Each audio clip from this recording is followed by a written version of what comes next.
एक बार जब देश की शांति और सुरक्षा खतरे में थी, एक गुप्त एजेंसी की आवश्यकता महसूस हुई। यह कहानी शुरू होती है 1960 के दशक में, जब भारत दो युद्धों से गुजरा।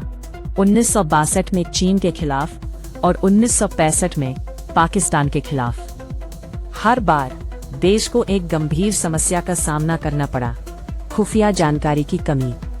उस समय भारत की केवल एक एजेंसी इंटेलिजेंस ब्यूरो (IB) थी, जो मुख्य रूप से देश की आंतरिक सुरक्षा पर ध्यान केंद्रित करती थी, लेकिन बाहरी खतरों को समझने और जवाब देने के लिए कोई समर्पित एजेंसी नहीं थी। जैसे ही समय बीतने लगा, देश को एक बड़े बदलाव की आवश्यकता महसूस हुई।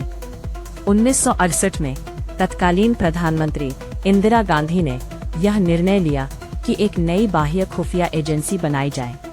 इस निर्णय से जन्म हुआ research and analysis wing (raw) RM काओ, जिन्हें भारतीय खुफिया का मास्टरमाइंड माना जाता था, रॉ के पहले प्रमुख बने।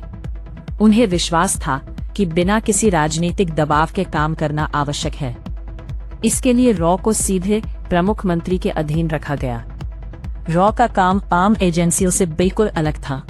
यह खुले में काम नहीं करती, इसके ऑपरेशंस पूरी तरह से गुप्त थे। रॉ मुख्य रूप से 3 तरीकों से काम करती थी: मानव खुफिया (ह्यूमन), जो विदेशी देशों में एजेंटों को भेजती थी; सिग्नल्स इंटेलिजेंस (सिगिंट), जो फोन कॉल, संदेश और उपग्रह संकेतों को ट्रैक करती थी और आवश्यक जानकारी को सरकार को सूचित करती थी।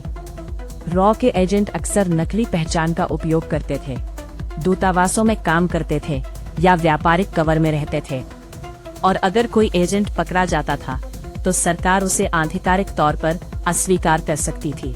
1971 का युद्ध एक महत्वपूर्ण मोड़ था। RAW ने बांग्लादेश मुक्ति युद्ध में पाकिस्तान की गतिविधियों पर नजर रखी और भारत की जीत में महत्वपूर्ण योगदान दिया। RAW ने भारत के परमाणु कार्यक्रम को भी गुप्त रखने में अहम भूमिका निभाई। आतंकवाद पर नजर रखने में भी RAW ने कई हमलों को पहले ही विफल कर दिया। हालांकि RAW के अधिकांश मिशन आज भी जनता के सामने नहीं आए हैं। RAW की सबसे बड़ी ताकत इसकी गोपनीयता है। ना कोई आधिकारिक वेबसाइट, ना एजेंटों की पहचान। RAW के अधिकारी आम जीवन जीते हैं, लेकिन उनका हर कदम देश के लिए होता है। RA वो एजेंसी जो दिखाई नहीं देती, लेकिन हर खतरे को आने से पहले पहचान लेती है। देश की सुरक्षा केवल सीमाओं पर नहीं, बल्कि परछाइयों में भी लड़ी जाती है।